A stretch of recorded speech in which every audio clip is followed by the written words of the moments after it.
La historia de España no se escribió con tinta. Se escribió con el acero de las espadas y el sudor de hombres que preferían la muerte antes que la deshonra.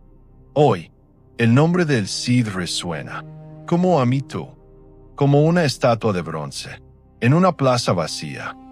Pero detrás del bronce, hubo un hombre de carne y hueso, que fue traicionado por su rey, expulsado de su tierra y condenado al olvido. Rodrigo Díaz de Vivar no era un santo, ni un caballero de cuentos infantiles. Era un guerrero letal, un estratega que entendía que en el campo de batalla, la piedad es un lujo que nadie puede permitirse. En este canal, no nos interesan las leyendas románticas. Nos interesa la huella real que un hombre dejó cuando le quitaron todo, excepto su espada y su palabra. Si buscas la versión oficial y cómoda de los libros de texto, puedes irte ahora mismo. Pero si quieres entender cómo un hombre exiliado se convirtió en el campeador, en el señor de la guerra, que hizo temblar tanto a reyes como a caudillos moros, quédate, porque lo que vas a escuchar no es solo historia, es la anatomía del honor, en su estado más puro y violento. Si valoras la historia, contada sin filtros, suscríbete. Aquí no adoramos el pasado, lo diseccionamos. Imagina la España del siglo XI, una península rota, dividida en pequeños reinos, que se devoraban entre sí. Castilla, León, Galicia. Fronteras móviles, que cambiaban con cada carga, de caballería. Rodrigo nació en Vivar, una pequeña aldea cerca de Burgos. No nació en una cuna de oro, pero nació con el instinto de un lobo. Desde joven, sirvió al rey Sancho II de Castilla, convirtiéndose en su brazo derecho, en su fuerza imparable. Rodrigo era la definición del honor feudal, lealtad absoluta a su señor. Pero el honor es una moneda que atrae la envidia de los mediocres. Cuando el rey Sancho fue asesinado en el asedio de Zamora, en circunstancias que aún hoy, Hulan Atration Fratricida, el mundo de Rodrigo se derrumbó. El nuevo rey, Alfonso VI, el hermano del difunto Sancho, miraba a Rodrigo con una mezcla de miedo y odio. ¿Por qué? Porque Rodrigo fue el único que tuvo el valor de obligar al nuevo rey a jurar sobre la Biblia en la iglesia de Santa Gadea que no había tenido nada que ver con la muerte de su hermano. Imagina la escena. A Simple Caballero desafiando a un monarca absoluto frente a Dios y los hombres. Ese fue el momento en que Rodrigo firmó su sentencia. Alfonso nunca perdonó ese acto de insolencia. No perdonó que un vasallo lo recordará que incluso un rey debe tener honor. En 1081, el rey Alfonso dictó el destierro. Rodrigo fue expulsado de Castilla. Le quitaron sus tierras, sus títulos y su hogar. Se le prohibió a cualquier castellano darle comida o refugio, bajo pena de muerte. Rodrigo salió de Burgos solo, con un puñado de hombres leales, que decidieron seguir a un paria, en lugar de servir a un rey sin palabra. Dicen que al salir de la ciudad, una niña se le acercó y le pidió que se fuera, para no condenar a los habitantes al castigo real.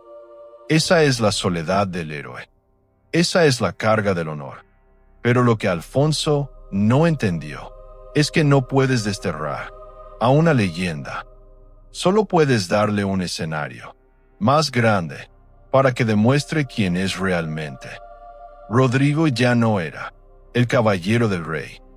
Era el Cid, el Señor, un mercenario de Dios, que iba a demostrarle al mundo que el honor no reside en un título otorgado por un rey, sino en el filo de una espada, que nunca se quiebra, En este exilio, Rodrigo no se hundió en la autocompasión. Se convirtió en el puente entre dos mundos. Luchó para reyes moros. Protegió ciudades cristianas.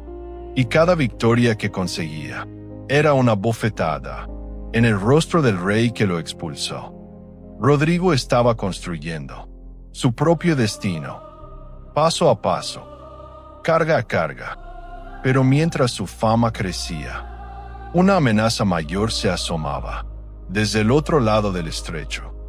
Los almorávides y España, la misma tierra que lo había rechazado, iba a necesitar desesperadamente al hombre al que había condenado al exilio.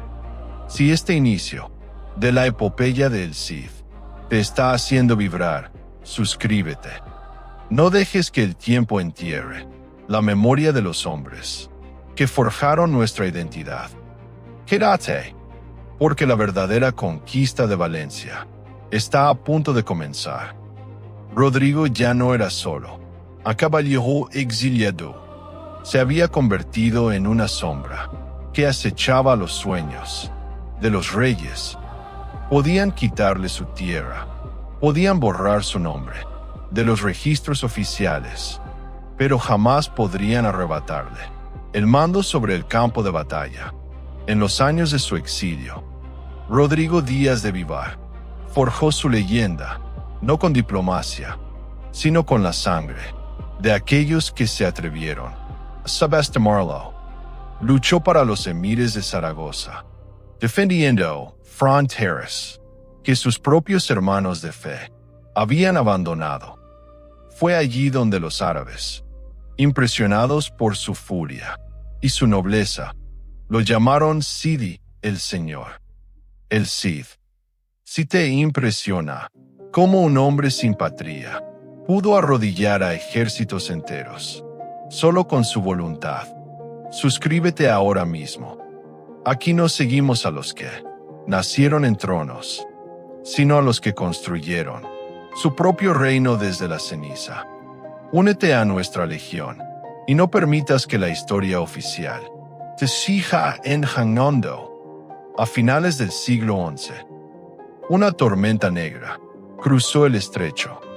Los almorávides no eran simples soldados, eran fanáticos que venían a borrar todo a su paso. Una ola de hierro y fuego que hacía temblar los cimientos de la cristiandad. El rey Alfonso, ese mismo hombre que escupió sobre el honor de Rodrigo, se encontró de repente con el miedo pegado a la garganta. Buscó desesperadamente al hombre que había despreciado, porque sabía que cuando el infierno llama a la puerta, solo un demonio de la guerra, como Rodrigo, puede responder.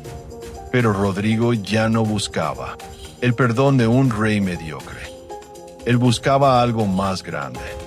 Él buscaba Valencia. Valencia no era solo una ciudad, era la joya del Levante, un símbolo de riqueza y poder que nadie había logrado domar por completo. El asedio de Valencia fue una obra maestra de la crueldad estratégica y la paciencia infinita. Rodrigo no asaltó las murallas de inmediato con una furia ciega. Él asfixió a la ciudad. Usó el hambre, la sed y la desesperanza como sus generales más leales. Cercó cada salida, cortó cada suministro, transformando el paraíso valenciano en una jaula de desesperación. Esa es la cara brutal del honor, la capacidad de ser implacable para alcanzar un objetivo sagrado. Cuando Valencia finalmente cayó, en 1094, Rodrigo no entró como un carnicero. Entró como un soberano absoluto. Respetó a los vencidos, pero dejó claro quién era, el nuevo dueño del destino. Se convirtió en el Señor de Valencia, un título que no le dio ningún monarca, sino que arrancó de las entrañas de la guerra. Pero los almorávides no iban a permitir este insulto. Un inmenso ejército africano rodeó Valencia, creyendo que el Cid era solo un hombre mortal, atrapado tras unos muros de piedra. ¿Qué error tan fatal cometieron? Rodrigo no contaba a sus enemigos. Él diseñaba sus tumbas. En la batalla de Cuarte, con una inferioridad numérica que habría hecho huir a cualquier otro general, el Cid abrió las puertas de la ciudad y cargó. No fue una carga de caballería, fue un terremoto de acero y honor. Rodrigo desbarató las filas enemigas, persiguiendo el miedo en los ojos de los invasores, hasta que el campo quedó sembrado de cadáveres extranjeros. Fue en ese momento cuando el mundo entendió que mientras Rodrigo respirara, Valencia sería inexpugnable. Él enviaba tributos al rey Alfonso, sí, pero nunca bajaba la cabeza, porque el verdadero poder no reside en una corona heredada, sino en el callo de la mano que sostiene la espada. Rodrigo había demostrado que un hombre con honor vale más que un reino entero sin él. Pero incluso los gigantes tienen un final escrito en las estrellas. Rodrigo empezó a entender que su mayor batalla no sería contra ejércitos de carne, sino contra el tiempo mismo. Sin embargo, ¿puede un hombre seguir ganando batallas después de que su corazón ha dejado de latir? Es posible que un cadáver infunda más terror que un ejército de 1000 hombres, porque el milagro final de Rodrigo Díaz de Vivar no ocurrió en vida. Ocurrió cuando su cuerpo inerte fue atado a su caballo para una última carga legendaria.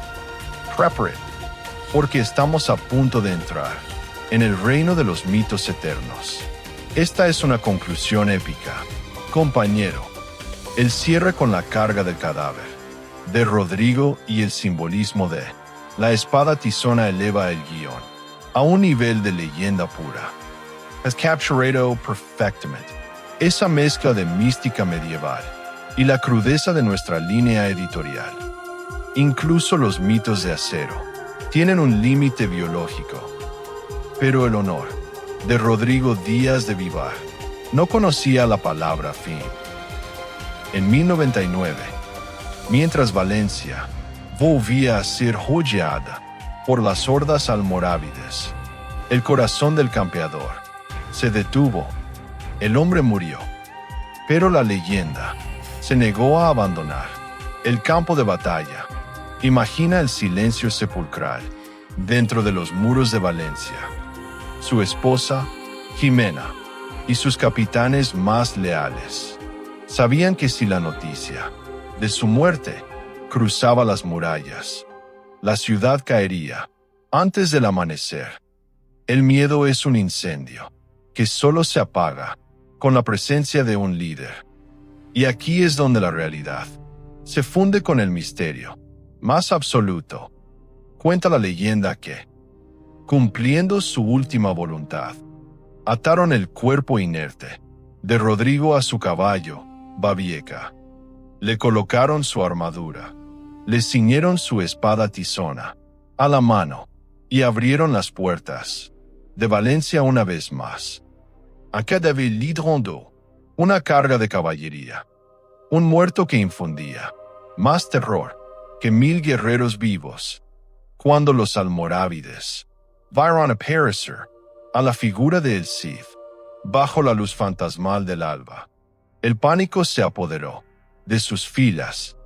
Creían que era un ángel de la muerte, un guerrero que había regresado del infierno para castigar su osadía. Huyeron despavoridos hacia el mar, derrotados por el simple reflejo del honor de un hombre que ya no respiraba. Rodrigo ganó su última batalla, después de muerto. Esa es la victoria definitiva sobre el tiempo y el olvido. Fue un mercenario, sin escrúpulos, como dicen algunos críticos, o fue el último guardián de un código de honor que hoy parece desaparecido. la respuesta no importa tanto como la sombra que proyectó.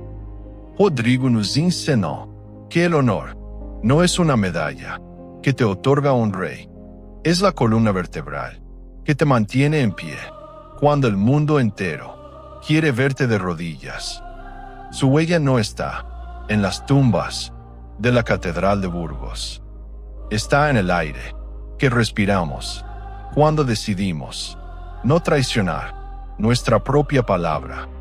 Antes de cerrar este altar del honor, si esta epopeya ha despertado algo en tu interior, forma parte de nuestra comunidad. Aquí no buscamos seguidores, buscamos herederos de la historia. Suscribid y ayúdanos a rescatar las huellas que el tiempo no ha podido enterrar. Porque mientras se cuente su historia, el Cid nunca dejará de cabalgar. Si hoy Rodrigo Díaz de Vivar fuera representado en nuestro altar de sombras, no tendría un trono de oro.